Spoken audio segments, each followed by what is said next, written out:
So we're at the point where we're banning reality now. That is something that I gotta say I didn't predict this. This is a little bit outside of my realm of expertise.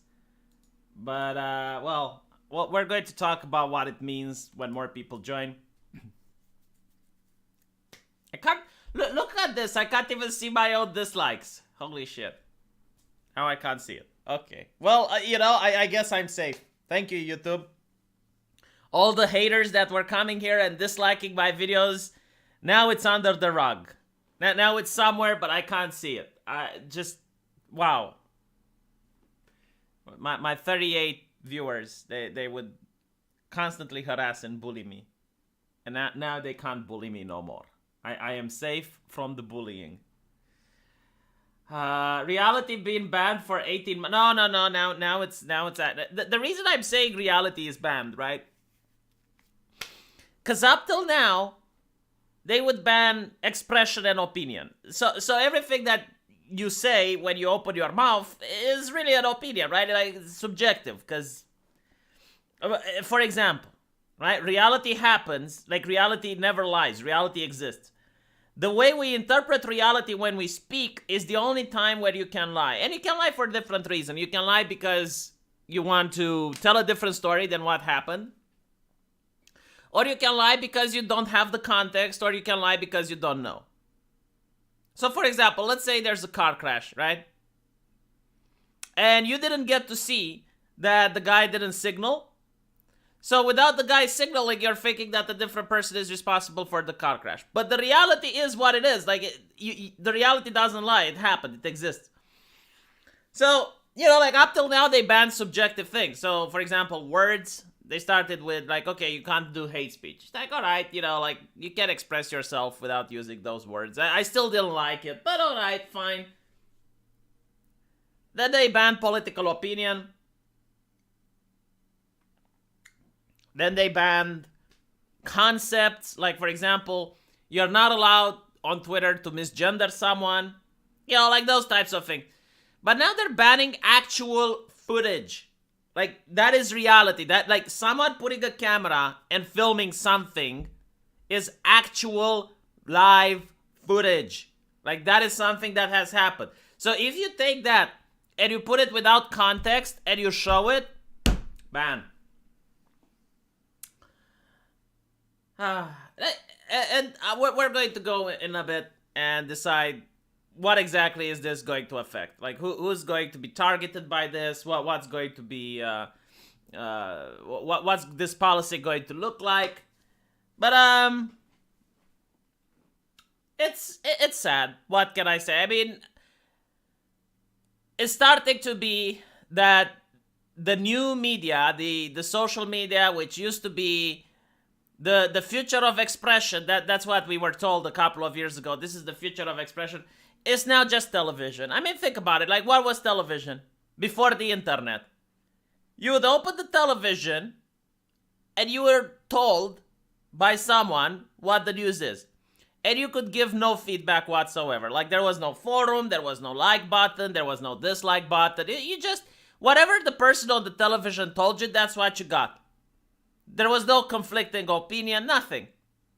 So then the internet comes along and people actually have a forum. They can express themselves. They can communicate with other people. You can like and dislike things. You can have multiple options, multiple websites. All of that is gone. It's back to television now. You're going to have, like, the editorial corporation, which is Twitter, and they decide what gets to trend, what doesn't get to trend, what gets to stay, what doesn't get to stay. And it is what it is, like, it's back to TV, I suppose. Like, any person that wants to do political activism nowadays, which is against the rich, let's put it like this, against the establishment. Like, if you have a different take, like, hey, maybe less taxes or something like that, you need to do it in real life. You need to start doing it the old-fashioned way. You need to start printing your own papers again. You need to start using flyers. You need to go door to door. So you'll have a whisper, basically. Like, you're whispering what's going on. Meanwhile, the opposition gets a megaphone. They get to use the internet in order to communicate their message in an instant. So that is like the new political environment. That is the new democracy. That is how things are going.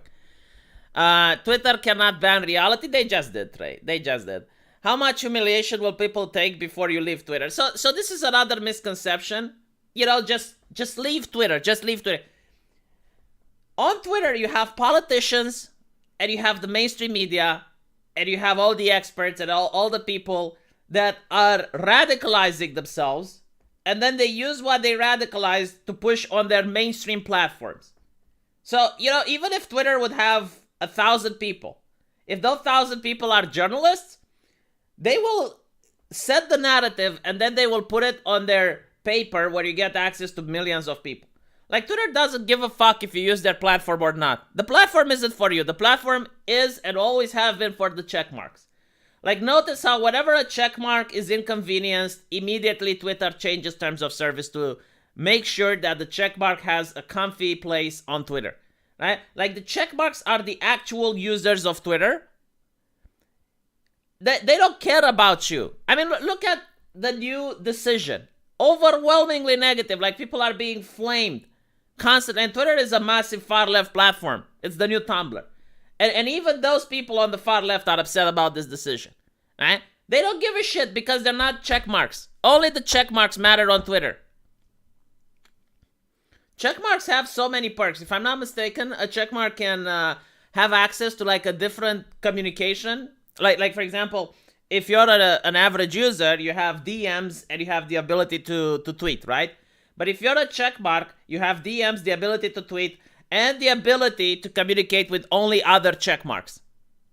I think like when they rolled out the system where you can like pay to see people's tweets, like that is a thing, right? So you can pay for tweets.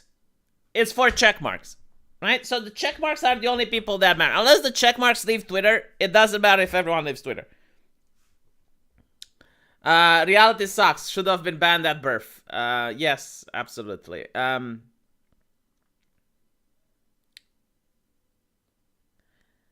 Truth Social is coming soon. We'll see. We'll see if it manages to survive because it's going to be attacked from every single angle. You're going to have activists trying to test the security of Truth Social, trying to see if they can get access to users' private information so that they can spook people from creating an account there.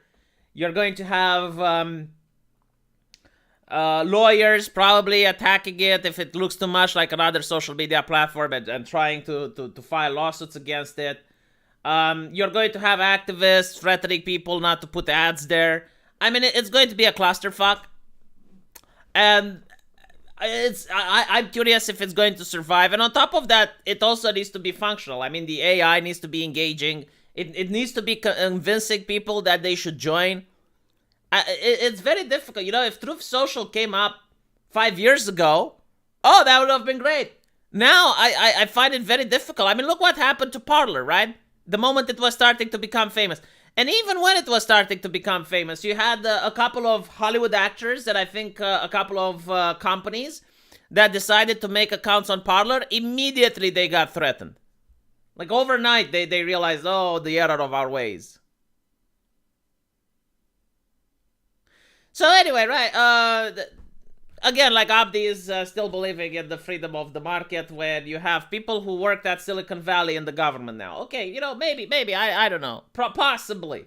Like, possibly, when you have the member of the White House coming up and saying, if one platform bans something, all platforms should ban it. When you have the person of the White House, the Speaker of the White House saying that social media should ban people. Yeah, I'm pretty sure they're just going to roll over and allow a competitor to exist. Yeah, but again, maybe I'm wrong and it's going to become great. Who knows? A lot of like if you think, okay, well, maybe people are going to go and instead of Twitter, they're going to go on Facebook. I'm pretty sure Facebook is going to have a similar policy, and I think YouTube is going to have a similar policy in the future. I mean, YouTube and Twitch already have similar policies. So Destiny on Twitch showed a couple of emails.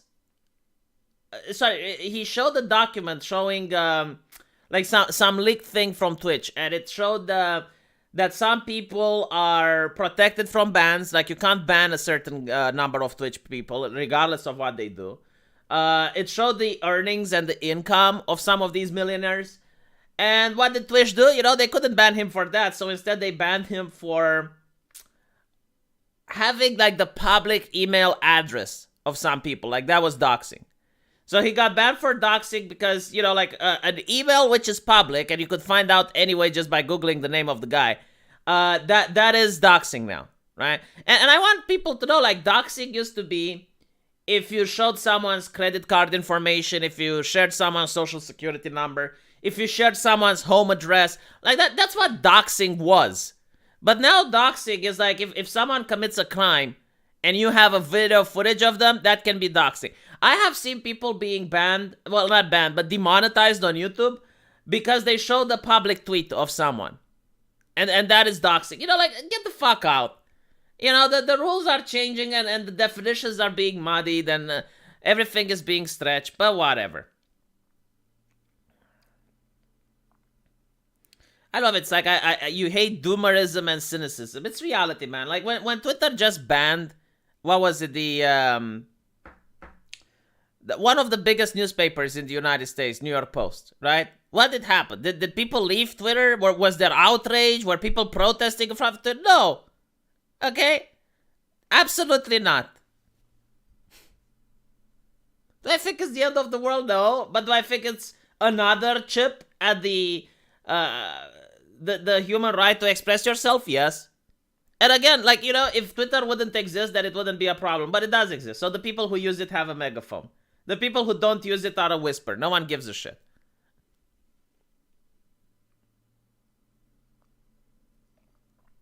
They banned LiveLeak. Yeah. I mean, that's why they're doing it. So who's going to be most affected by this? Project Veritas. But I think a lot of people are saying, oh, Project Veritas. They're already banned from Twitter, if I'm not mistaken, right? So any whistleblower, any person that has video camera footage, anything like that, you're not going to see it on social media now. Footage from robberies and looting and stuff like that, you're not going to see it. That's going to be banned. What else? Andy Ngo and people like him. For example, you have a couple of people that set fire to a neighborhood, and the media just doesn't know what's happening. It's like, oh, what are you talking about? It was a peaceful protest. Then someone comes up and it's like, okay, look, these are the people who did it. This is why they did it. Here are their faces. Oh, now it's a problem, right? So now it's doxing and you can't do it. Even if it's true, right? That's the interesting part. Even if it's true. And they did this previous election. They came up with the concept, you're not supposed to show hacked content.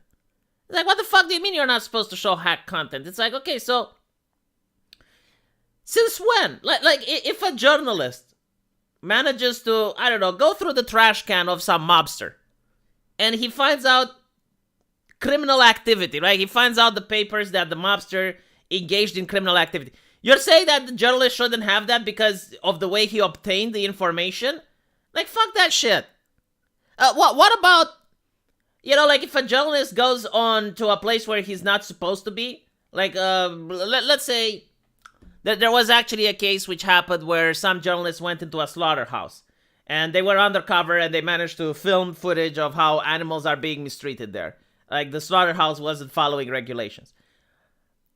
If that's the case, you're saying that the material shouldn't exist because of the way it was obtained? It makes absolutely no sense. Meanwhile, the New York Times is publishing rumor after rumor. It's like, oh yeah, here is the president tax returns. Here is this and that. Completely unsubstantiated. It's just blatant gossip, right? So they present gossip as news. But you're not going to be able to fight that on social media.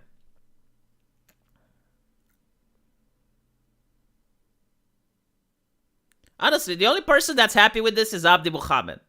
I have to say, he is the only person that I have seen excited about this. Out of the entire Twitter sphere, and I looked at the left as well, everyone was upset. I went on various Discord channels, and everyone was upset.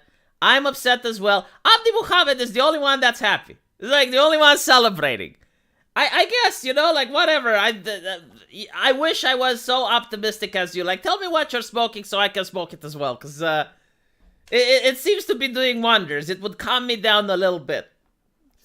The thing is, it's like, no, it's not the end of the world, but it's like just another, it's like the frog being boiled, and it's just like another degree on the dial, and it's like, oh, just don't worry, the water isn't that hot. It's just 1 degree that hotter than it used to be. It's like, what, 1 extra degree? Why do you care? Why do you mind? Okay, fine, like whatever. Like it was the same people that I remember when Twitter initially started banning hate speech, and it was like, oh, it's just the N-word. It's okay. Just don't say the N-word. How hard that is. It's like, okay, fine. And then they start banning political concepts. And then they start banning, like, freedom of expression. It's like, oh, so if you say that, for example, you misgender someone, you get banned. Like all of these. And it was just like, it's just this. Like, just don't do it. Just don't do it. Now they're banning actual footage. Right? So, for example, in Australia, there were 1 million people protesting. I'm not even going to say COVID measures because they're not protesting that in Australia. In Australia, they're protesting the fact that the politicians are gaining too much power and there is zero accountability for it. And like you have a police state, a de facto police state, where the police has the ability to read whatever you post on social media without a warrant. They can modify what you post on social media. They can hijack your account and pretend it's you. Like, they can do all that shit. They can arrest people. They're not going to send them to prison, but they can send them to a hotel where they have to stay. I gotta say, under socialism, we had the same shit. Literally the same shit. So, Google punitive psychiatry. Punitive psychiatry was a branch of psychiatry in the Soviet Union in order to get rid of problematic individuals. So, problematic individuals wouldn't get a trial. Instead, it would be that they're taken to a psychiatrist, deemed that they're crazy, and then taken into a hospital and stuffed with drugs. So they would be immobilized in bed in a vegetative state, possibly for the rest of their lives. Because, like, a lot of people prefer prison or even the gulag. Because at least there were people that left the gulag or left the prison. Punitive psychiatry, very few people got to come out. Even if you went to see the person, like let's say your son was there and you went to see him, he was in a vegetative state, so you couldn't talk to him. And not to mention the fact that if a person was writing books, like let's say a journalist, right, and he's writing some books against the system which are problematic, boom, punitive psychiatry, all of a sudden he's doing crazy. And if you read his books, you better watch out because you can be crazy as well. Like the madness of his journals can influence you as well. So that was like, things were like in the Soviet Union. Like that. So to me, that's a really bullshit excuse. Other countries aren't doing what Australia is doing. Period. There is no other country that is doing what Australia is doing right now.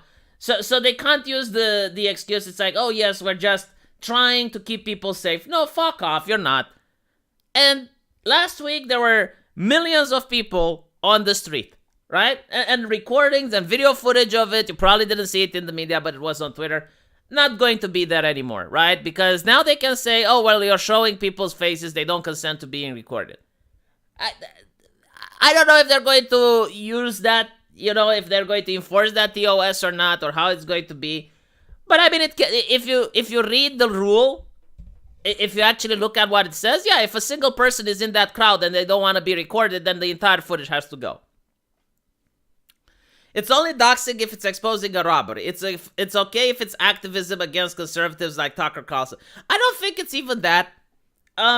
Remember when like they went to Tucker Carlson's house and intimidated him and went like, Tucker, we will fight. We know where you sleep at night. I think even that, if the people don't want to be recorded, like if the people assaulting his house don't want to be recorded, then the footage can be taken down. It is what it is, I guess,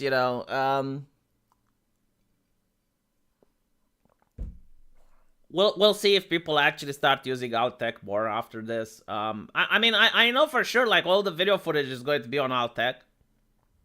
I already talked about the SUV accident, like the media likes to report it. And when I went on Twitter, it was like, oh yes, the mainstream media doesn't know what happened. They don't know who did it. They don't know why. They don't know if it was an accident or not. But they're probably thinking it was an accident. And I'm like, oh, all right. And then I go on the Chan, And I'm like, okay, here's the guy's face. Here's the guy's history. This is his social media profile before it was deleted. This is what he said. This is what likes he had. This is what posts he made. This is what his dog had for breakfast. This is, like everything. This is tax returns. This is ideology. And I'm like, all right, But like, the fact that people still don't realize just how bad things are is shocking, because I thought that in 2020, the mask was off. Like, people would realize that the corporate press, the corporate national press of America, is just a propaganda outlet. They're really no different than the press from North Korea.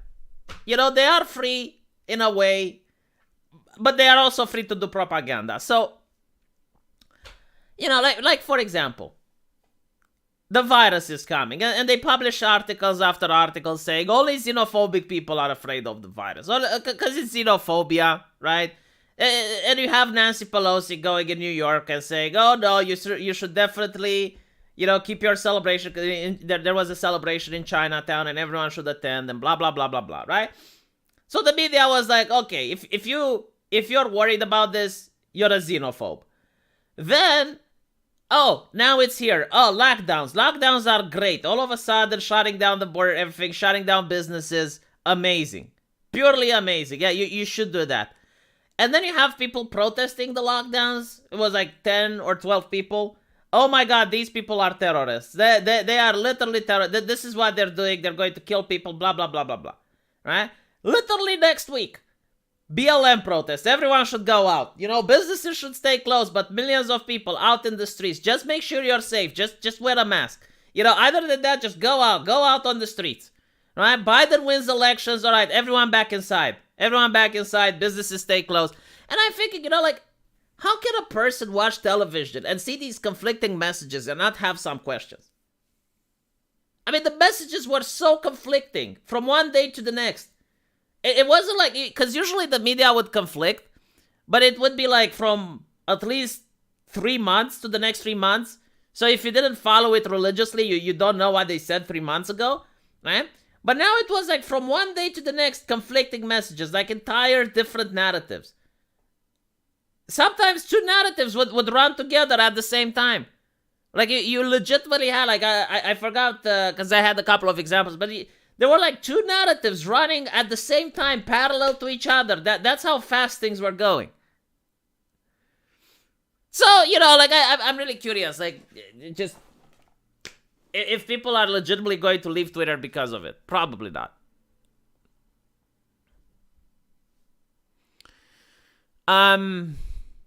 People keep saying Twitter is not the internet. Dude, it's going to be on every single social media platform. They act in unison. When they banned Alex Jones, they did it within 1 hour of each other. The same terms of service on Twitter is going to be expanded on Facebook, is going to be expanded on Google, and it's probably going to be expanded even on TikTok. If you still think that this is like a free market, where oh my God, yes, people are just going to stop using, no, you're wrong. All right, like, you're absolutely wrong. And you can call me out on it. You can call me out the next elections. If on the next elections, you can still post live footage on social media, then fine. But I don't think so. And the idea, oh yes, just stop using Twitter, I just said it at the beginning. It's all about the check marks. The people who use Twitter radicalize themselves, and then they post that stuff on their public platforms. So, like, you have people from The Guardian on Twitter, and they radicalize themselves. And then the people on The Guardian post on The Guardian, where millions of people read. It's not about using Twitter. They don't care about you. But anyway, it's just, I mean, why would I even think anything would change if I see even my own subscribers happy about this decision? I mean, no, I literally have zero faith now. People deserve this authoritarianism. They 100%, they 100% deserve this censorship. I mean, I'm looking at some of the people in the chat, especially Abdi Muhammad, and he's like, harder, daddy, harder, more. Do it more. I need it. I need it in my life. I need Twitter safety. Look what Abdi Muhammad requires. He needs this. He's happy. He wants more of it. Okay, fine. You're going to get it. This is something that I'm optimistic about. You managed to make me happy. Yes, you're going to get even more of it. And by the way, it's the same people that then wonder, it's like, oh, why is all the content that I like becoming dull? I'm looking at Papa Gundam as an example. He started YouTube channel, was very funny, edgy guy, very edgy. He was making jokes, was cracking jokes left and right, and now he's boring as fuck. Now he's so boring and so lame, and it's not him. Because I talked to him in DM, he's still funny. He's still amusing, but on YouTube he isn't. Why? Terms of service, that's why. Right? And people just don't make the connection. They don't realize, it's like, oh, where is all the content going? Just think, use Wayback Machine and look at how YouTube was 2 years ago. How many funny creators, how much entertainment you had, all of the cool things and the edginess and all of it gone. And if in 3 years, that is the difference, imagine how it's going to be 2 years from now. It's going to be TV. That's what it's going to be. The thing that you decided to throw out of your house because you don't want to see it, well, you're probably going to start throwing away the internet because it's going to be just as garbage. But anyway, right. Let me go to the Twitter safety. My God, what would I do without the Twitter safety? Can you imagine a world without it? Oh, it would be horrible, wouldn't it? People might share footage of stuff. Twitter safety. Fuck me. I love the name that they the name is what's triggering me the most.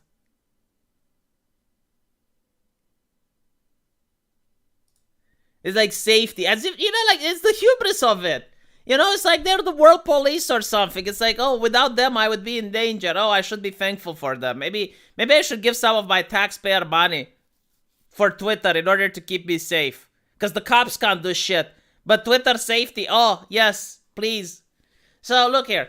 Sharing images is an important part of folks' experience on the Twitter. People should have a choice in determining whether or not a photo is shared publicly. To that end, we are expanding the scope. So in other words, if you go and you rob a store, you should have a choice into deciding if people should share a photo or not. Oh yeah, thank you Twitter safety for thinking about the criminals. I am so glad.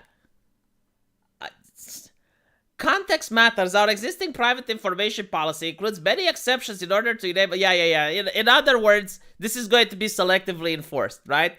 So if you're a progressive guy, I'm pretty sure you can share whatever the fuck you want. But if you're a person that shares problematic content, oh nope. Footage of, I don't know, what Project Veritas is doing. Maybe some footage from Twitter, right? You show some recording from what happens at the Twitter conference, like they showed with what was going on at Facebook and whatnot. Oh yeah, that's not going to be allowed.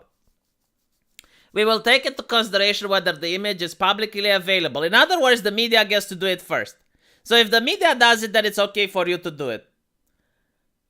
It's being covered by journalists, or if a particular image and the accompanying tweet adds value to public discourse, is being shared in the public interest. Yeah. So selective enforcement. That's literally what they're saying. They're admitting it. They're not even hiding behind it.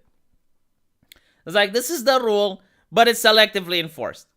So for example, if you catch some people robbing your store and you want to make a photo to show it's like how incompetent the mayor is at preventing crime, nope.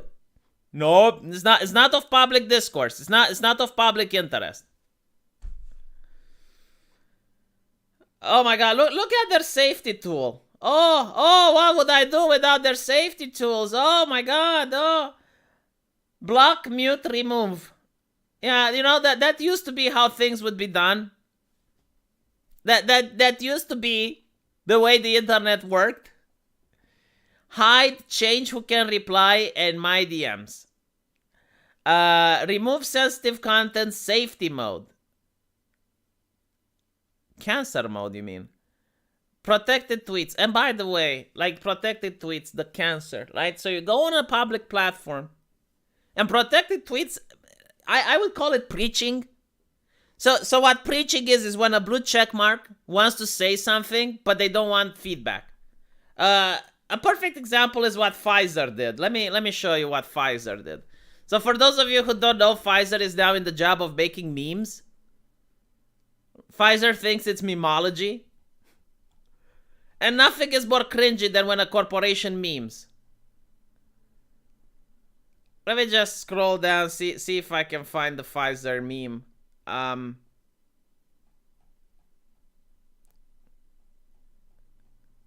Here we go.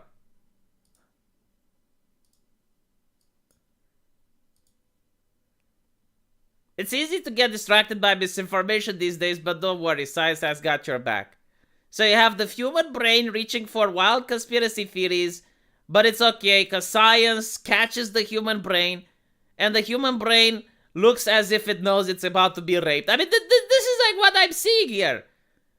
Right? It's so freaky. Like, this is not a meme. This is weird. This is uncanny valley. What are you doing? Why are you touching the human brain here? Why are you touching the human brain? And of course, no one can reply. So why would you make a meme that no one can reply? What is the purpose of it? Why are you making so that people can't respond to this? Why is this even a system? Why are you on a public platform if you don't want to engage with the public? Obviously, a ratio to high heaven. But still, it is what it is, I guess. This is preaching. This is modern priesthood. It's how it goes, right? A conversation, a dialogue, is when you accept feedback from the other person and you're willing to change your mind if the other person makes a good point. But no, they're not doing this.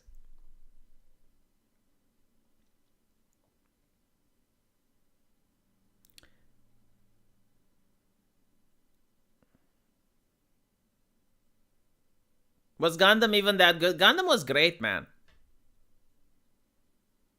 Gundam was amazing. I mean, I remember laughing so much when Gundam first started this channel. Why do you think he managed to explode so fast?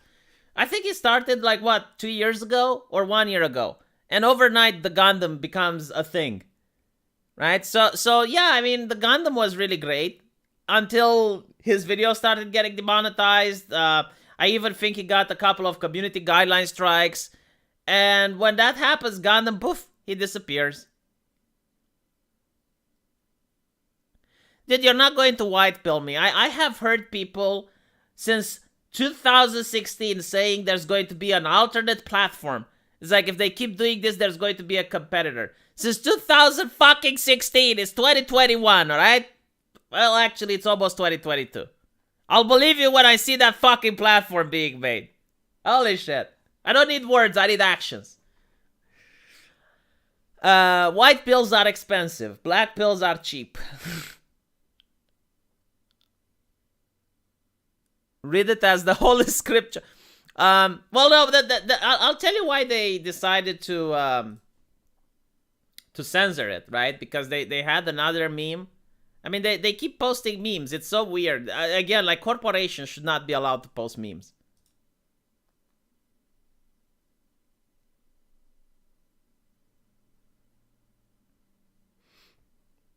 And here you have it. It's like that. They're posting this. Get on board, Pfizer. Know who's good at scientists. And there's people that are mocking them. It's like, oh, look, the New York Times. Pfizer give details on payments to doctors. Pfizer forced to pay record 2.3 billion settlement for widespread drug fraud. And you have all these people mocking them, and they're like, oh shit, okay, maybe we should make all of this go away because it doesn't really look that good. So we're going to hide the comments on our next meme. How about you just stop fucking memeing? You won! You won! Congratulations! You won at capitalism! You're making money! Shut the fuck up now! Alternative platform, Gab man Gab. Yeah, how many... What influence does Gab have, though? Oh my god, I need to go on the Jesus platform now. I need to go on the Jesus Christ platform.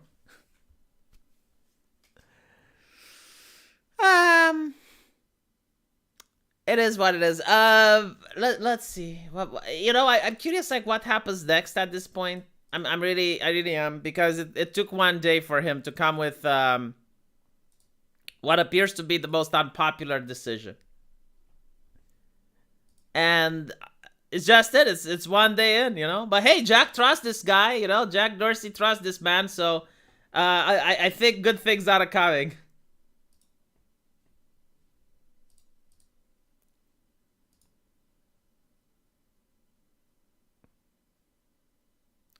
Why black box? You need my face in the court. You're not getting my face. Shut the fuck up. I had like two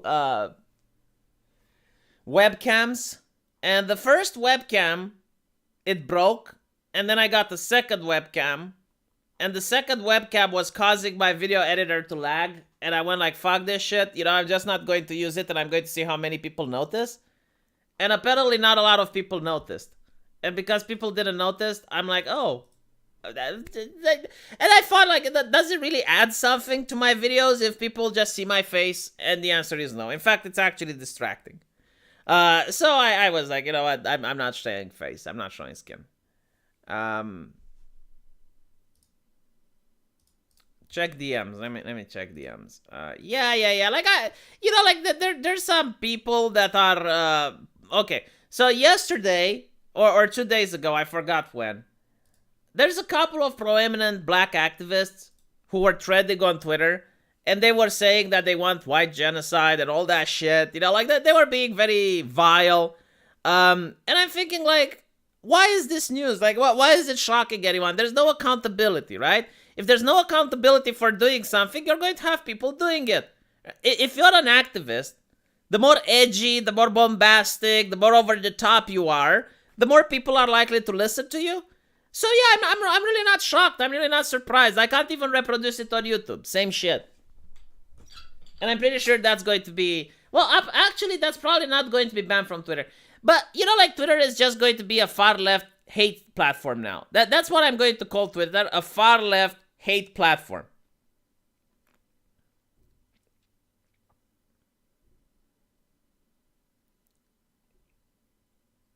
Come on, V, everyone knows this is just an excuse to stream naked since nobody can see you. Well, I'm not naked, but I'm in my underwear, because it's my goddamn bedroom, and I can sit in my underwear in my bedroom. And the more you know, the more you learn. I can now stream comfortably. Why do I need to stream uncomfortably? Why? You know, like, you have streamers that put a suit on. Why the fuck would you put a suit on in your own room? My god, that is horrible. You get to sweat in the suit. It's no.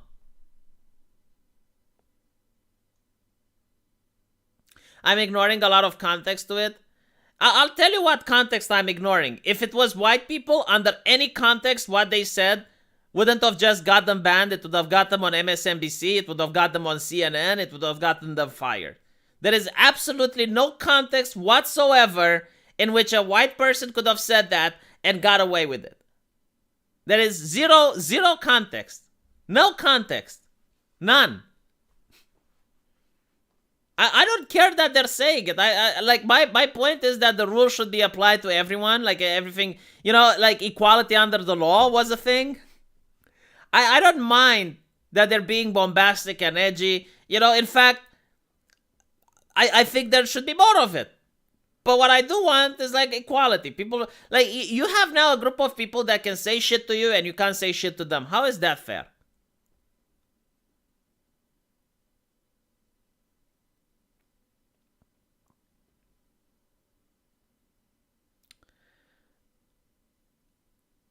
If the same thing were said about Jewish people, yeah, of course. I'm not even... It doesn't even need to be said about Jewish people. About any person.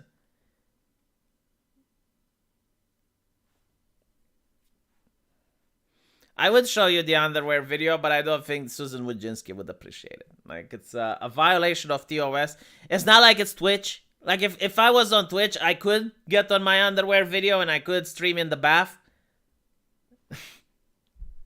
God damn it, like, that thing with Twitch streaming with in the bathtubs. I don't know why Twitch just doesn't automatically say, you know what, we're an adult platform now. Like, here's our adult content and here's our normal content. Like, just do that. Please, just do that. Just stop pretending you're a family-friendly platform. Either that or just separate. Just have, like, when you join the site, you have to, you know, show a credit card or something to prove you're an adult. And if you're an adult, you can actually access the adult content. And if not, just access the normal content. It's like, There was a guy on Twitch who had a previous recording of a hot girl dancing, and immediately after starting that, he was getting tons of viewers.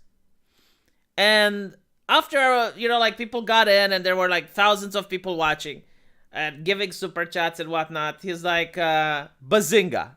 He comes out and puts out, look, I'm a guy, I'm really good at playing Call of Duty. I'm one of the best players, blah, blah, blah. And no one watches me just because I'm a guy, but all of you, you're here to watch this type of content. And this used to be a streaming platform. And he gets banned. He gets banned for doing that. He gets banned. And like, just come out and say it, like the type of platform you are. Video gaming platform, my fucking ass. There are people showing images. And by the way, like the ridiculous thing is that if you take video footage from Twitch and you put them on YouTube, it actually gets banned, right? Because YouTube notices that is nudity. So your videos will get banned if you take stuff from Twitch and put them on YouTube. But what's interesting is that there on Twitter you can show them, right? And there is a game that people play on Twitter, Chaturbate or Twitch. And you see an image and you have to guess if it's from the website Chaturbate or if it's from the website Twitch. Guess what? Most people get it wrong. Because usually they're all from Twitch.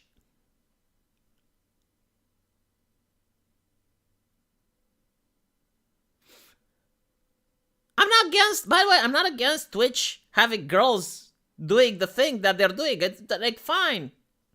But like, stop calling yourself a family-friendly platform and just let everyone do it. If DSP cracks a nut, he shouldn't get banned from Twitch, because I've seen worse. Why can't DSP do it? Why isn't he allowed to be on the platform just because he does something naughty under the table? No one even saw what's going on there. Couldn't even fap to it. Well, it was under the table. It was just the facial expressions.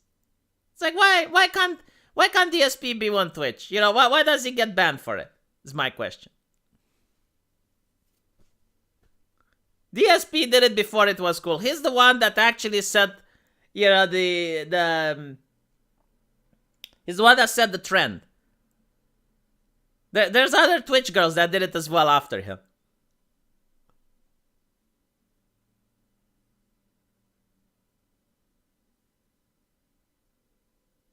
It's like a whole new type of pornography where the appeal comes from pretending it's not pornography. No, that's not it. I guess it's because it's appealing to very young teenage guys. And they think that by donating money to these girls, they're going to have a chance with these girls. It's kind of, this used to exist when I grew up. It was called internet relationships. And everyone was saying, look, internet relationships just don't work. They can't work. And I can't think of a single internet relationship that worked.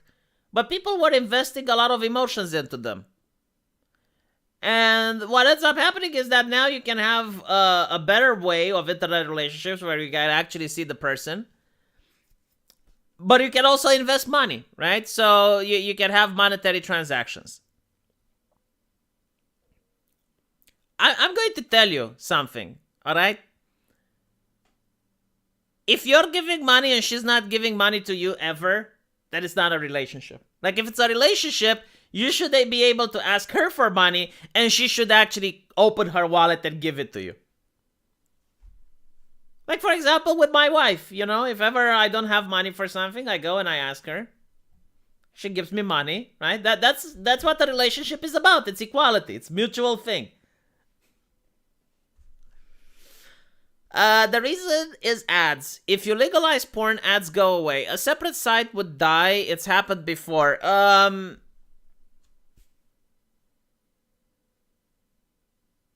you have the same with Steam, though? And Twitter? Like, hold on. Twitter actually allows porn. Why can't Twitter do it? I think Twitch, with their influence, they would manage to make it work.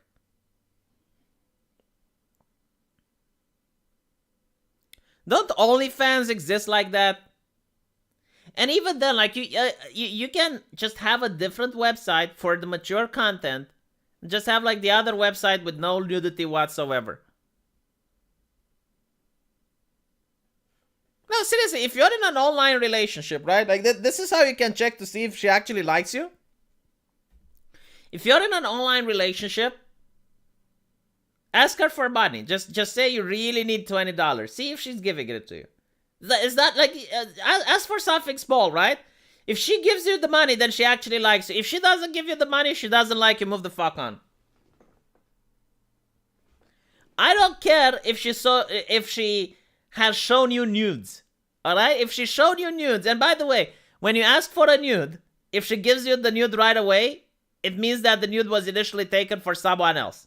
Like she actually had the nude stored and is giving you the nude. So, recap. If you're in an actual relationship online, you know, like let's say you met online and you're planning to see each other, whatever. Ask her for money. If she doesn't give you money, she doesn't love you. Period. End of story, end of conversation. There is no buts, there is no ifs. Just say you need $20 right away for something and ask her if she can help you out. A symbolic thing, right? Like, don't ask for $100. Ask for a symbolic thing which she can actually spend.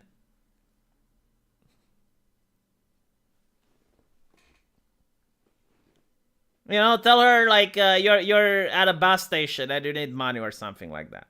Well, actually no, because you know, like she might actually not have it. Because it's possible, you know, like maybe she genuinely doesn't have the money right there. But say like you need $5 for something. You know, you got already $50 and you need $5 more in order to get something. And ask her if she can lend it to you.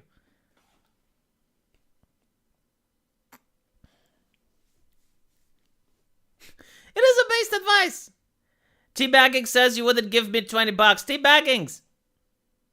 If I was a hot woman, right, with big titties, and I was speaking with you for 1 month, and we're in a quote-unquote online relationship, and you say you love me, right? And I say, T, I need $10. Can you lend me $10 because I need to pay my electric bill, and I just need $10 more. I'll give them back to you, all right? If you say no, then clearly you do not love me. So fuck off.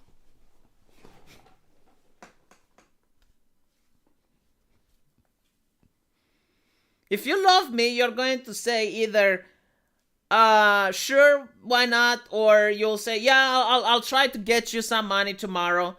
You know. That's it. Well, again, like, I'm not talking about in a case where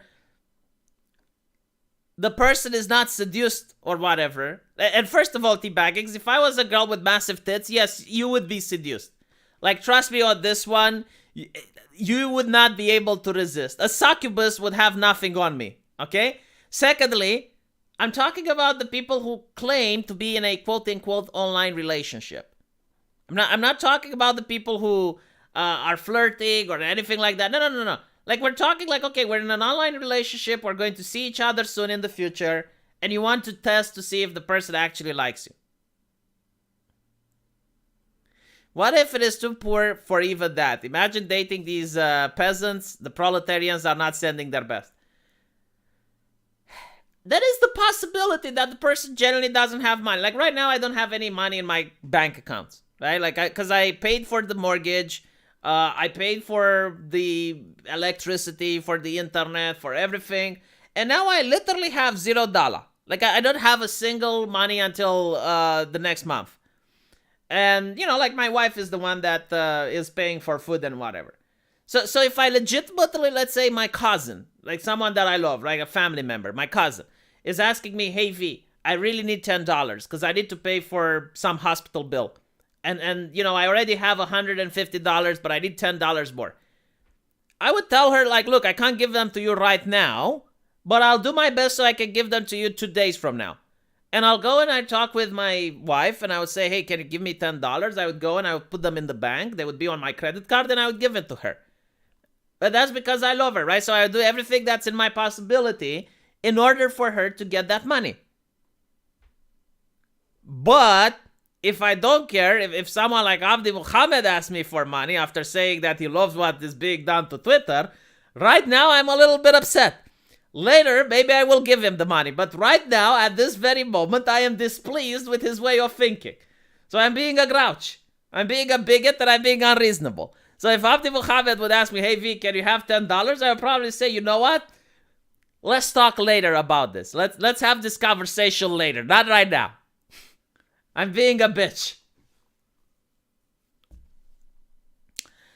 You love your cousin. Why is this Romanian Alabama? It's like, oh, don't the word love, like, so if you love your mother, does it have sexual connotations, Abdi?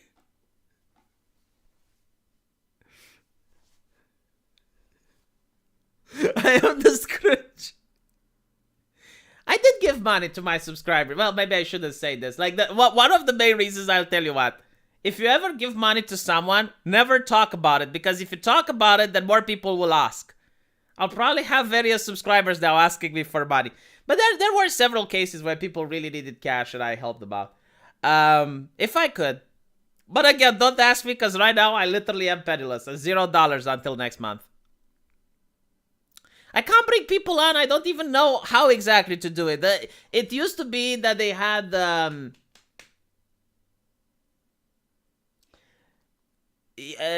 Google Hangout thing, and it was so easy to bring people on. Now I would actually have to set up a Discord. I don't even have a Discord. Usually, like when I brought people on, I went on their Discord. One day I will love Dick Cheesehead too.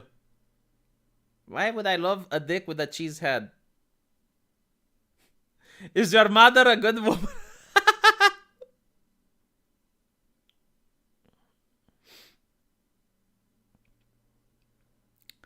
Yeah, by the way, like, exactly what Tactical Droid said. I think, like, one of the most efficient way in begging is when a person begs you for money and is like, hey, can you spare $5? And you say no, and they say, God bless your soul. You know, it's like, oh, God damn it, now I have to give it. By the way, like, there is something about beggars that really annoys me. It's like, when I see people going on the street and say, because I actually had the conversation with the person, it pissed me off the most, you know, like, was this rich fuck, and he walks past to this kid, and this kid was begging, right? I think he was 16 or something, and he's begging, and the guy's like, stop begging, just get a job. And I was like literally behind, and I asked him, so are you going to employ him?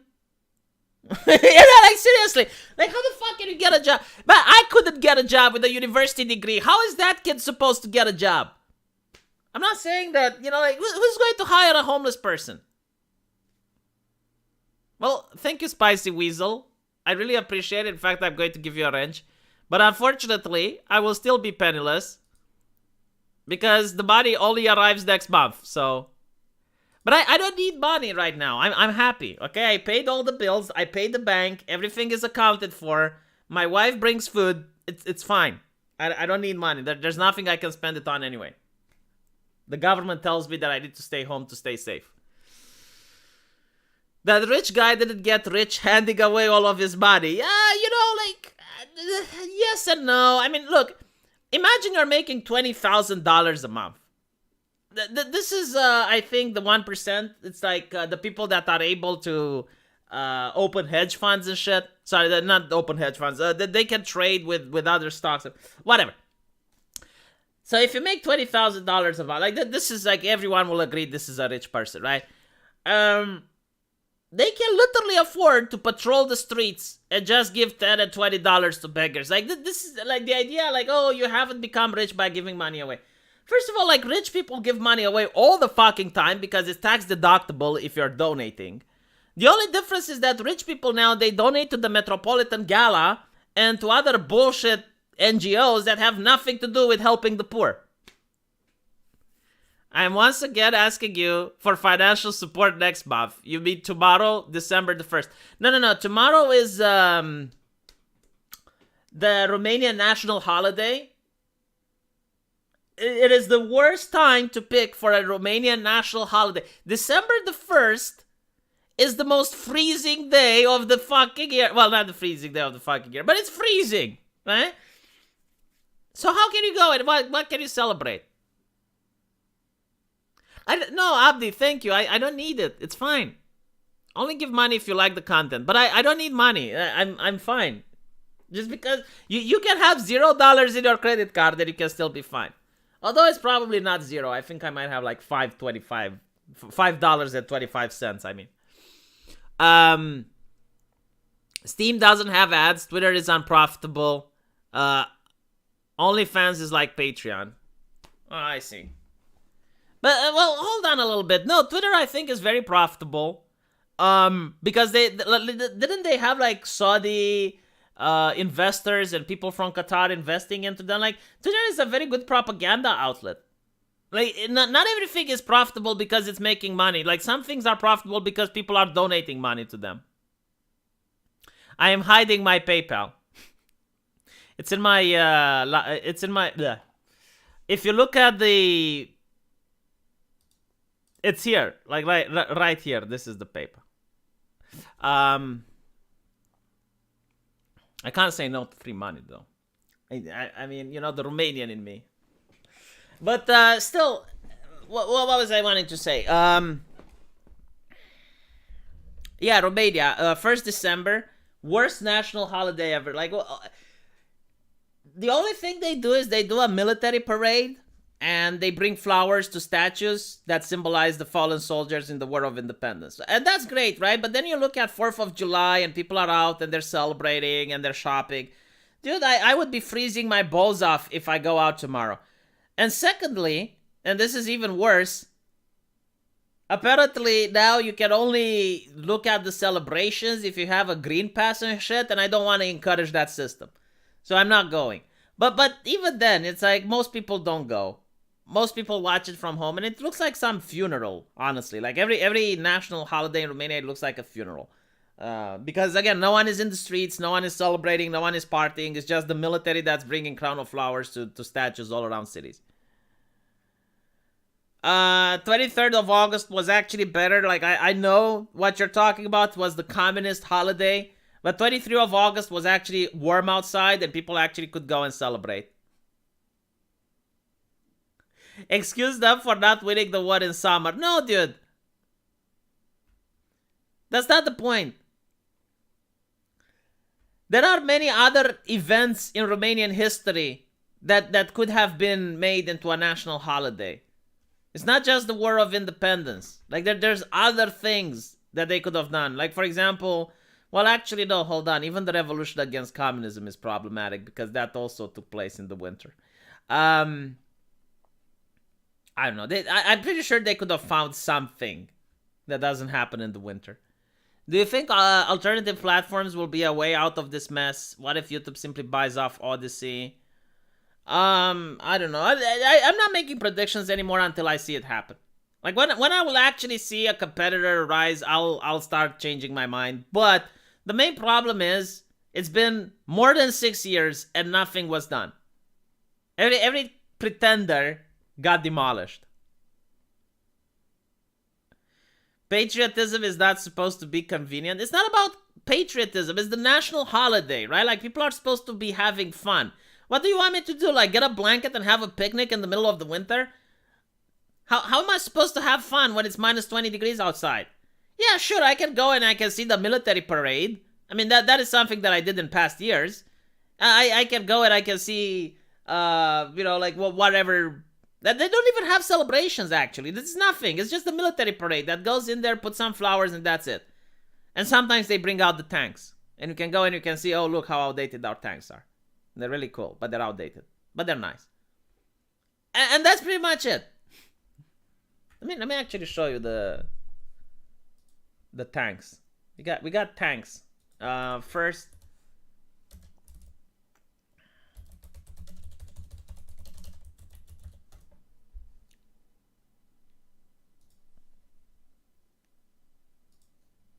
it's not even tanks. They don't bring out the tanks.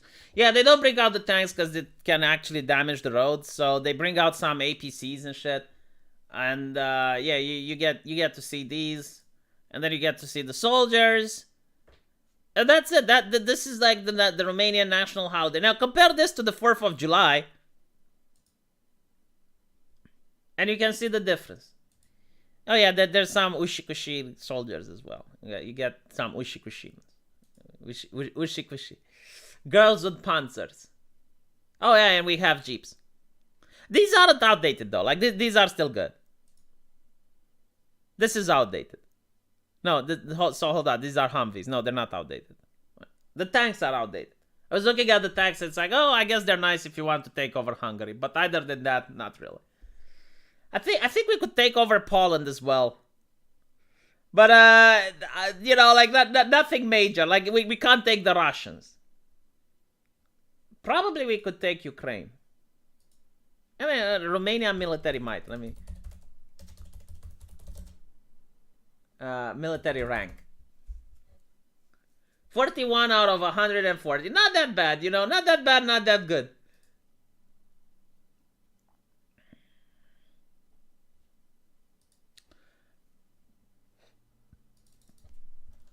Military rank in world.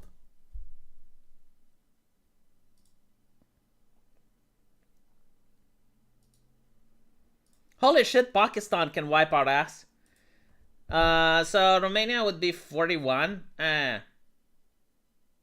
So let's see who we could BTFO. Oh, we could take on Mexico. This is interesting. I didn't know that. Yeah, see, I told you we could take on Hungary. God damn it, I knew it. Oh, puny Bulgaria. Belgium. Obviously, like the thing with the military rank is that like a war between these two nations might be. I can't even say equal. It would be bad. Let's put it like this, right? Like it would be bad. It wouldn't be a decisive victory. But it's not just the rank. Like you have to look at who's attacking, who's defending. Do they have nukes versus no? You can have a high military rank and still lose. Like, for example, or you can have a high military rank and still win, but with massive casualties. Russia versus Finland, for example. So it's not just like the number, but the number means that, yeah, I mean, it would be bad if these two nations are fighting, if they have a close number.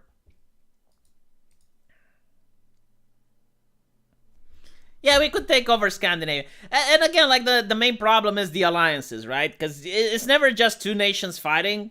Like it's an international thing now. If like it's one thing if America goes to Afghanistan. It's another thing if Ukraine and if Romania and Hungary would have some border disputes. Because now it's like, well, it's NATO, it's the European Union, it's the United Nations, and then you have sanctions and shit. So yeah. Thank you so much, Abdi. I will look at it after the stream, and I'll talk to you, and I'll see if it cheer me up. It's not that I'm depressed, man. It's just that I grew up with this shit. It's so difficult to explain. I started my channel because of Gamergate, right? And when Gamergate happened, it was various outlets. It was Reddit, Twitter, 4chan, all banning a topic on the internet. Like, you're not allowed to talk about this. And I was saying, like, look, if corporations and governments would realize they can do this, they could actually censor the internet. It was something that was so difficult to believe back then. It's like, what do you mean you can censor the internet? That can't be done because it was so decentralized. But what I was saying literally happened, right? Like the internet is now being very, very, how should I say, controlled, right? Even the search algorithms. You go to Google and you search for stuff. You're not going to find it. And it's very sad, right? And it keeps going. And again, I grew up with this. Like when I was a kid, all the newspapers in the country and the television stations would not report on any crime whatsoever. Because they wanted to create the illusion that the communists have everything under control and there is no crime in Romania. Oh, actually, Ada and Costel. That looks like a striker the US infantry would use. Yeah, because most of our equipment is from NATO, so we do have like NATO military equipment. I was making the fun. It's like people were saying like, what would happen if Russia invade? Sorry, like what would happen if Romania would start? What would happen if World War III took place, right? And let's say that Romania doesn't want to be on the side of NATO. And I was pointing out, you do realize we have American bases with nukes in our countries, right? And they're like, yeah, well, like Romania could just take over those military bases and then we have nukes. And then we're a nuclear power.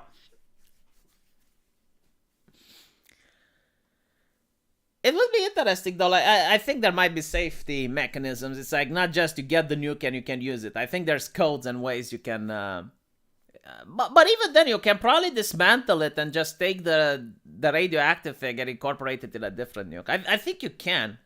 I don't know. It was a nice thought experiment. It's like, yeah, if Romania just goes haywire overnight, it's like, boom, seize the American military bases. Now we got nukes.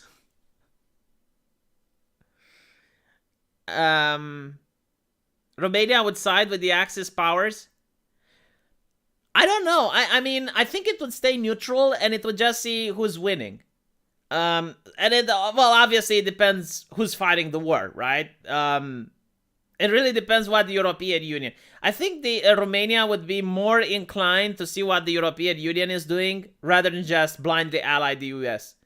But it would probably, I mean, it's very difficult. Like smaller nations don't really set foreign policy. It's getting set for them.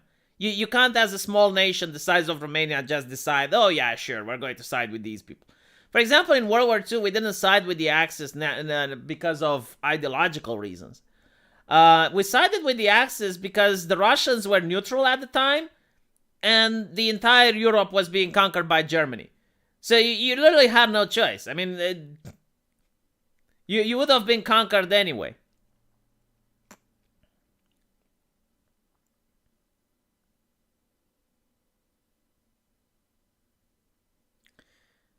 Who would win changes to who is winning. Yeah, I mean, well, in World War II, it seemed to be that the Germans were winning, right? I mean, they conquered France, and then they conquered all of the Nordic states, and they were expanding into Africa and stuff, and it was like, oh, well, well, not necessarily like win as in paint the map with the swastika, but it was like at any point, the Allies can sue for peace, and that's the new world order. Like, it's like everything Germany took. Like that's what a lot of Romanians thought. It's like, yeah, like eventually, the Allies will sue for peace, and Germany will give back France, and they would manage to hold all their other conquests. Like they will hold Poland, and they would hold what they got in Europe, and yeah, and they would just give back France, and that's it.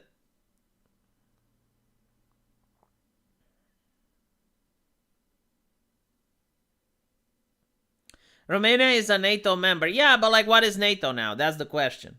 Who takes NATO seriously? If the European Union makes its own army, which is planning to, do you honestly think they would pay for two military alliances? Like, do you think they will pay money for the EU army and NATO?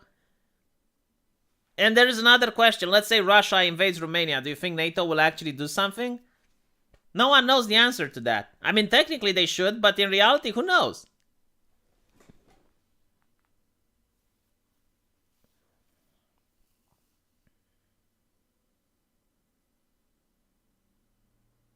SpaceX is facing bankruptcy. I didn't know that. That's kind of sad. Like, I was actually hoping for private companies to be able to start exploring space. There's a lot of profit to be gained in exploring space. For example,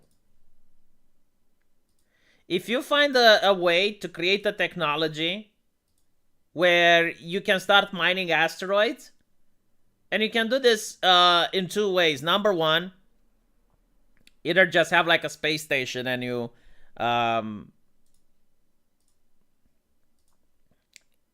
either you have like a space station and you literally pull the asteroids to it and they start mining them for resources, or you get the asteroid to crash land on Earth and you start mining it there. Now, if you do that, you could make fuckloads of cash. I mean, there is just so much that asteroids can have. You can have rare earth minerals. You can have, various metals. And if you manage to do that, you would make a lot of money. And I was hoping that maybe the companies like SpaceX will eventually start working on that technology, like figuring out how to mine stuff. But apparently no.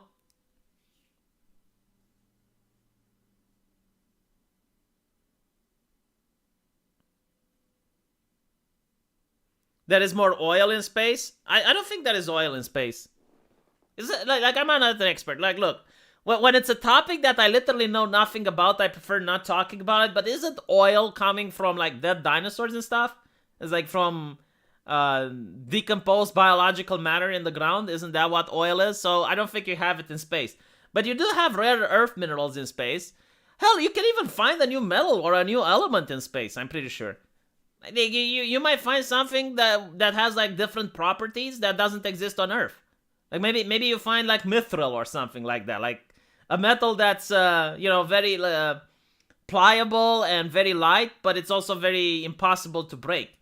Maybe you find a shit like that. Can you imagine? Oh, it's plants, not dinos. I see. No, I'm pretty sure there is oil in space. I mean, there must be a planet that has life somewhere, but definitely not in our solar system.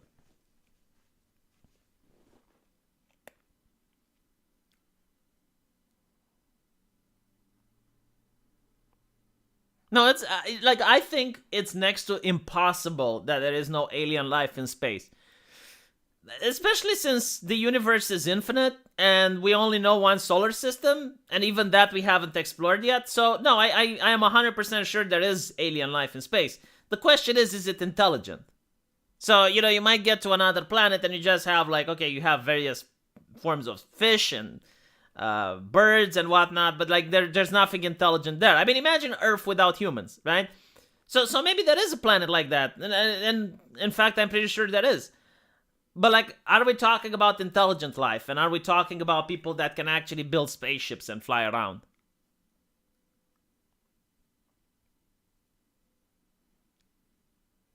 Well, by intelligent, you would assume. Okay. I know how the best way someone described if there is or isn't intelligent life. So the sign of intelligent life. Actually, you know what? Let's ask the chat. What do you think intelligent life is, chat? Like, give me a couple of answers, and I'll tell you if you're right or not. Like, let's say you go to a different planet and you're looking for intelligent life. Like, what exactly would you be looking for? What would convince you that there is an intelligent civilization out there?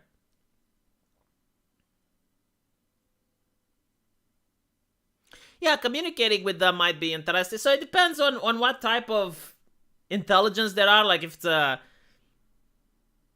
ant-based life form, like a hive mind or something, and they communicate with telepathy or with smells and scents, then it would be very difficult to communicate with them. But if it's like something that can understand sign language or stuff like that, then it would be easier. Radio waves. We already have the ability to create clothes out of graphene oxide. Same with medicine. The future is here. If you find intelligent lives, call dibs on the alien sex slaves. People of European or Asian extraction. Get the fuck out. Abstract thinking like art.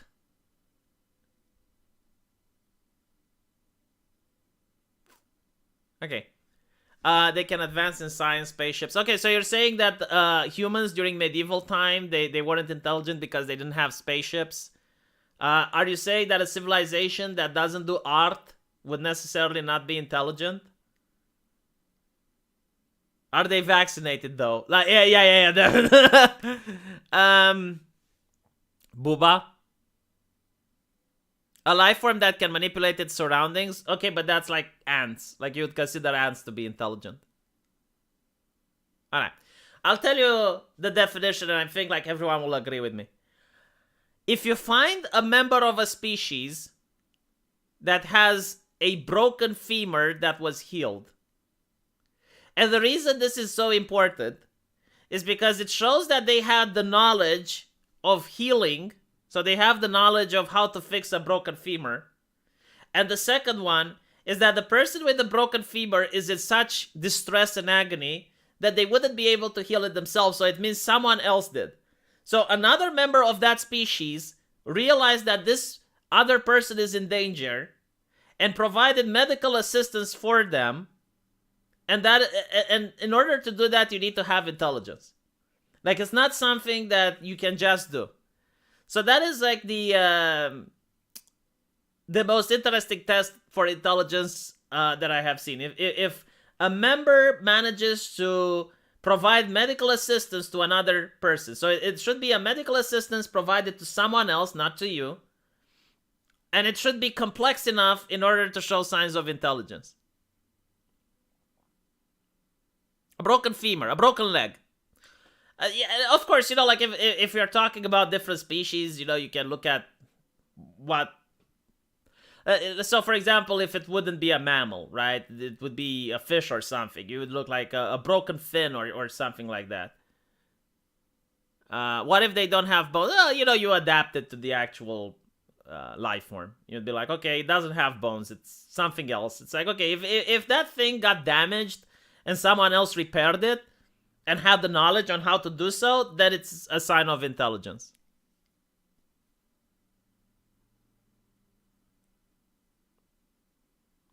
Yeah, if they don't have a femur or bones, then you adapt it to the particular species. Like, okay, it got damaged and someone repaired it. If they regenerate, I guess, like, if someone helped them regenerate faster, and if they regenerate at the speed of light, then alright, fine. Like, that would be the exception where the rule can't be applied. You'd have to find something else.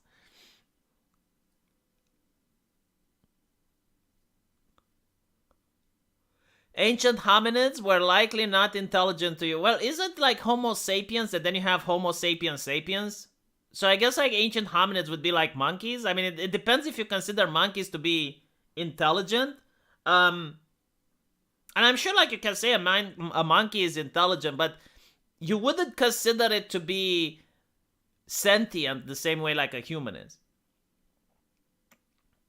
I mean, if you find monkeys on another planet, you probably wouldn't consider them to be classified as intelligent life. You would say, well, yeah, I mean, these animals have some intelligence, and a lot of animals have intelligence. I mean, a dog is intelligent. But you wouldn't compare them to the human level.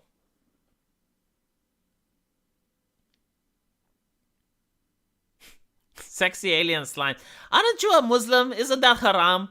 Isn't sexy alien slime haram in Islam?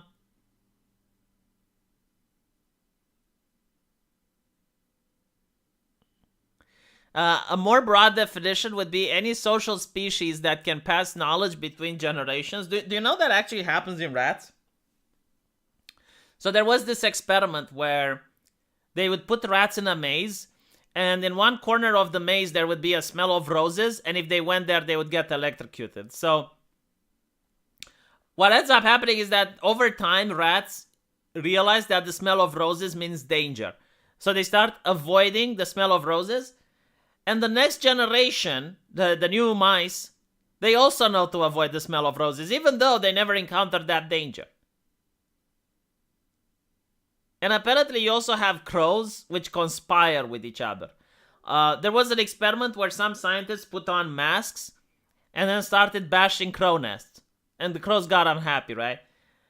And then what they found out is that when they went into a different part of the city, when they put on the same mask, the crows immediately started attacking them.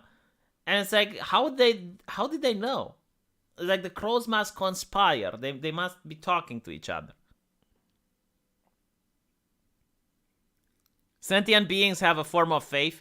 Elephants might have a form of faith. Like, we don't know. But like what happens is like when elephants reach the bones of another elephant, they stop, they pick up the bones, and they seem to wobble, almost like in a melancholy. Like they spend a lot of time whenever they find the bones of another elephant.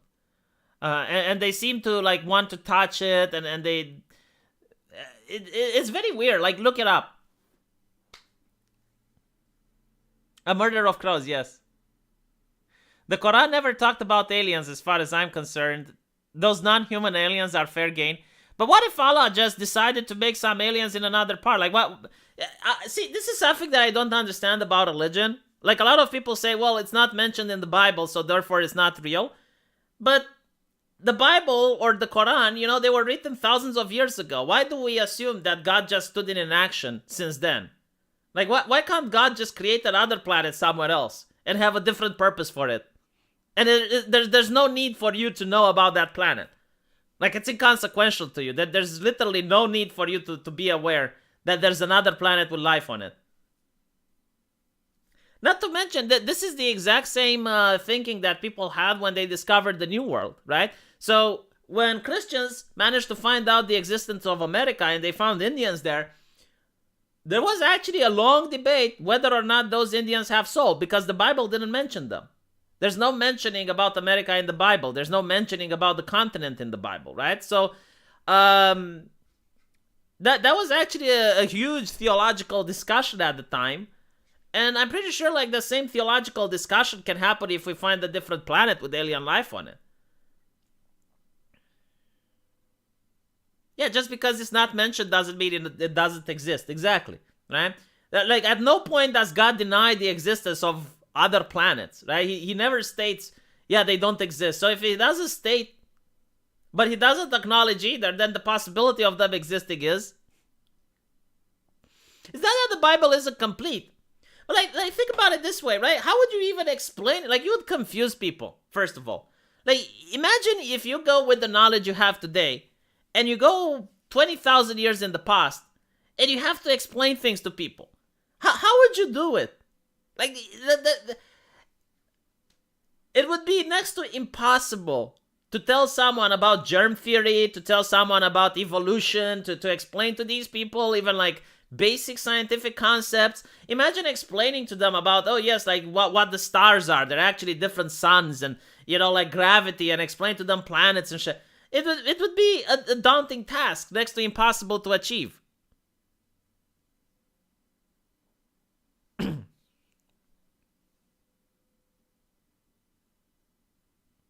And of course, I'm talking from a religious standpoint. Like I'm not a religious person. I'm an atheist. But I'm saying if I was religious, like how I would be able to explain away this phenomenon.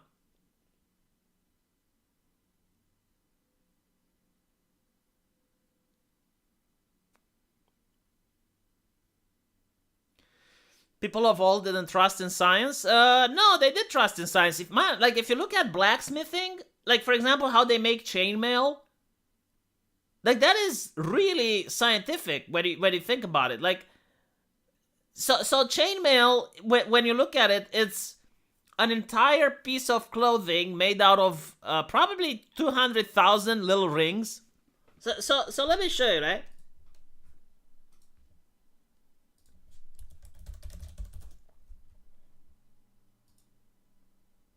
Well, actually, I'll actually show you the video. Age of Empires chainmail.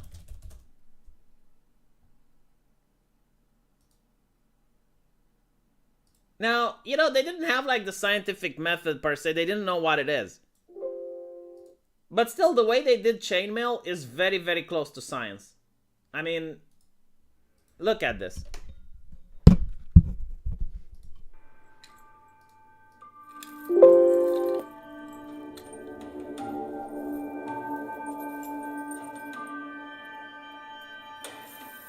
By 1100, the medieval knight was dressed from head to toe in mail. Mail is really like a metal fabric. It moves and behaves like a cloth, but is actually made of hundreds and thousands of interlocking iron rings. It could turn and deflect a sword blade. As an armour, mail didn't work all by itself. It needed the addition of a padded coat. The coat absorbed the shock of the blow, whilst the mail turned away the cut. Together, they formed an incredibly effective protection.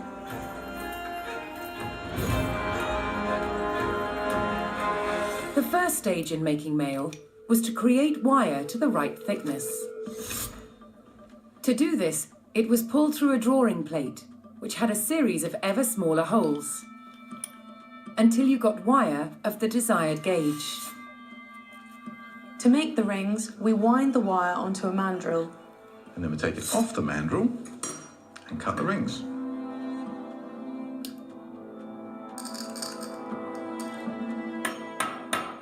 So I've flattened the overlapping ends of the ring and I've pierced a hole through it. And now Nick has to put a rivet in it.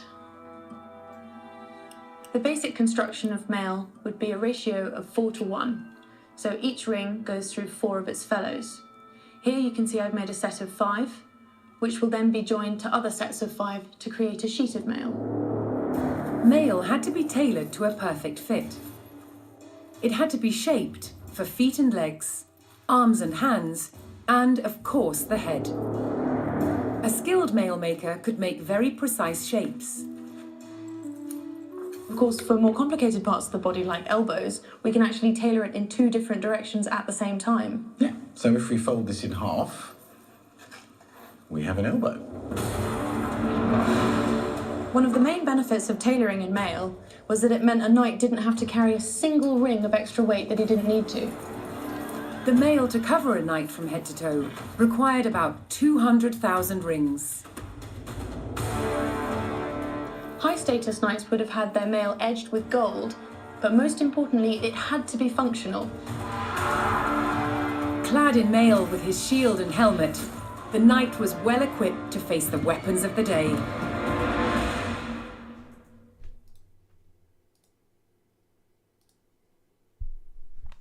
So they didn't have the scientific theory, but to me that looks pretty complicated.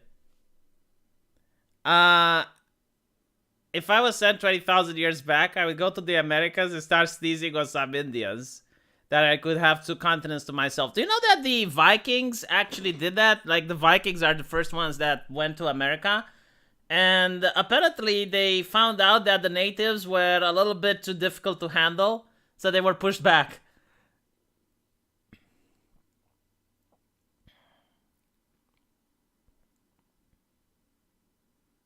Yeah, someone actually did a study on how much would a mail cost. A full suit of armor, sorry, not a mail. And it's very difficult to convert dollars into whatever people used during medieval time. You know, doubloons or whatever. So what he did is he looked at the job of fruit picking. Because fruit picking is a job that didn't change much during the ages, so it's probably paid the same. And they managed to do the calculation based on how much wage would a fruit picker be paid back then versus how much a fruit picker is paid now. And he found out that a suit of armor was around $2 million. That just blows your mind, just so you can understand how rich the knights were. And it's like $2 million for a suit. And obviously, you know, if you happen to gain weight, if you happen to lose weight, then the suit is not going to be as functional. I don't know what they do with rust. That, like, because I don't think you can have the same suit of armor for like a prolonged period of time, because it probably rusts, right? Now, when you take into account that $2 million for a suit of armor, imagine how much it costs a castle. Or imagine how much it would cost a manor for a noble.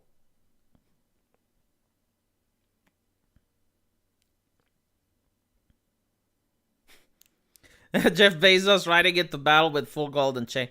Well, you know, that's why the king could ride into battle. So the king would have some of the best armor.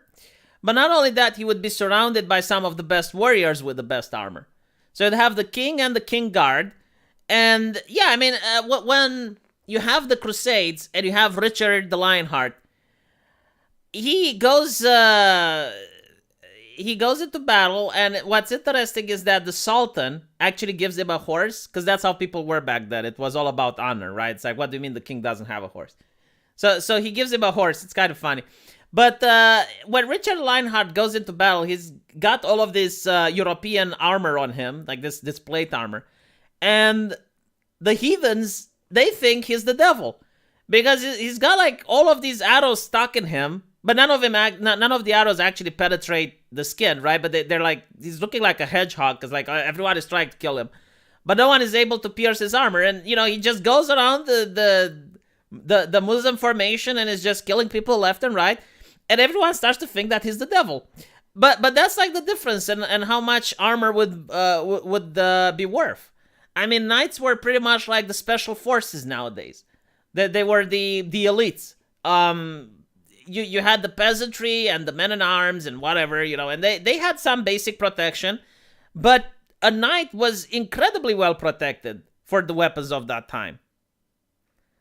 Which is kind of interesting because it shows just how much mindfuck they probably were when they faced against the British longbow. Like, the British longbow was actually the only weapon which could pass through armor. And the reason it was only usable by the English is because it required an entire tradition to use it. Like, you had to use the bow since a kid in order to develop the arm muscles so that you can fire it. And the English actually had entire training systems for the peasants. That they were forced to train with the bow at least one day a week, which is why you don't really get to see much English tyranny, right? Because if the peasants had a weapon that was capable of passing through heavy armor, they didn't really want peasant revolts. So because of that, most English kings, they don't end up being tyrannical. They don't end up pissing the peasantry because they don't want peasant uprisings. Meanwhile, if you have like a peasant uprising in France or something like that, oh well, they don't really care because like, what are the peasants going to do against knights? Thank you for the super chat. You know that plate armor isn't that heavy. You can actually swim in it. Yeah, I don't know if you can swim in it. I assume you may. But yeah, like, plate armor isn't heavy. But still, I mean, look, if you happen to have a fluffy jacket, like they are like those jackets that are a little bit more thicker for winter, and it happens to be snowing or it happens to be raining, and your jacket starts absorbing water, like, it's not heavy that you can't carry it, but you can still feel it after having it on you for an hour or so. Like, it starts pressing on your shoulders. It is becoming cumbersome. And if you think about plate, if you go and you're fighting in the desert or something like that, it gets very, very hot. It's unpleasant. So yeah, I mean, while the armor isn't as heavy as many people think, like, it doesn't require that much strength to carry, it definitely is more important to make it light. Like, it's really important to make it so that the soldier can fight in it for long periods of time without getting fatigued.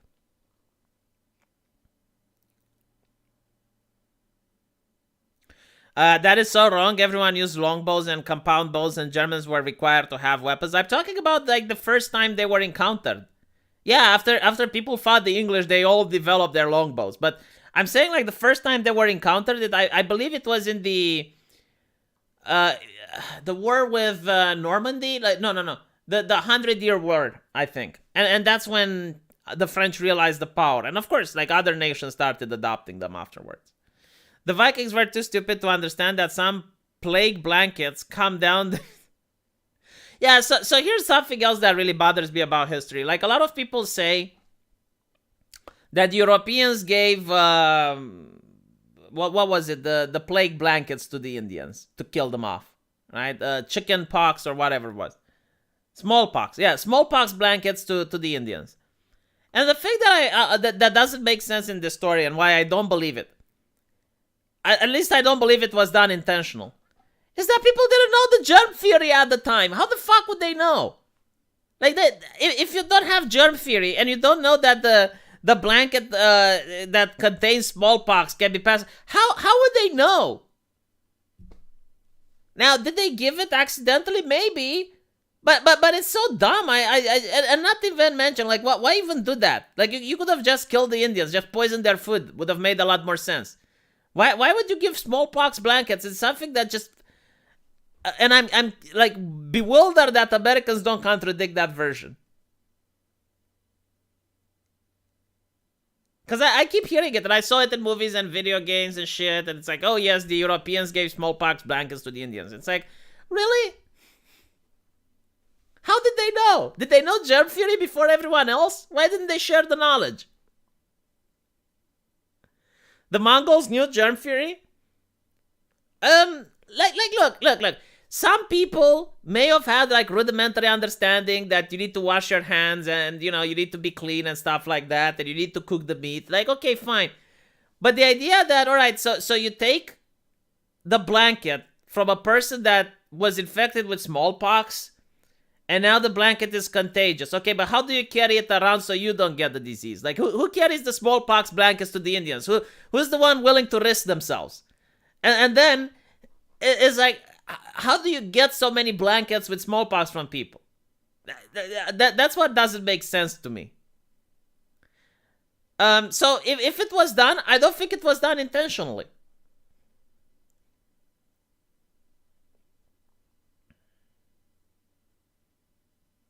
You don't need to know about germ theory to know that the blanket kept in the company of sick people might transmit the sickness. Okay, so you know that the blanket kept in the company of sick people transmits the sickness, yes? Who gets to handle the blankets then? Like, in order to get it from the sick person to the Indian, you have to carry the blanket. Who gets to carry the blanket and why? And I don't think people knew that much, to be honest. I don't think people knew that the blanket of a sick person carries the disease. Like, back then, people thought that diseases come from God. It's why the church was the one that was having hospices and places where they would try to heal the sick. Mongols used to do biowarfare with plague corpses. Yeah, like, people had some understanding that if you're next to decay, disease, things that smell bad, you can get sick. Like, they knew that. But I don't think they knew, all right, you take the blanket from a sick person and you can pass it on to another healthy person and that person gets sick. I don't think they knew that.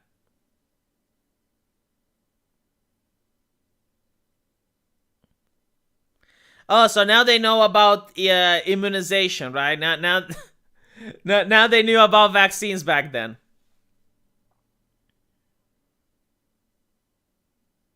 Yeah, they believed in miasma.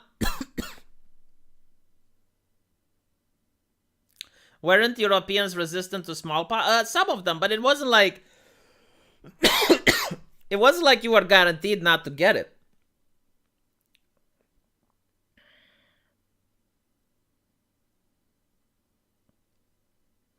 Not to mention, like, I'm curious where they got it now that you mention it, because yes, most Europeans were immune to it. So I'm curious, like, where exactly did they find the sick people to get the blankets from?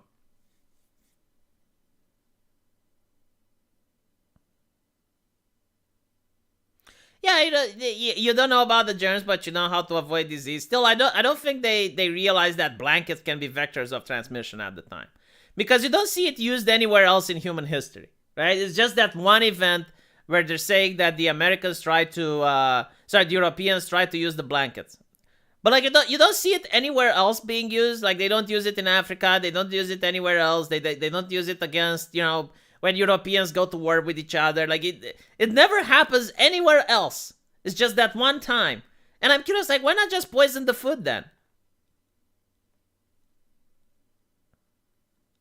So yeah, I think it's unintentional. That's the only explanation that I have.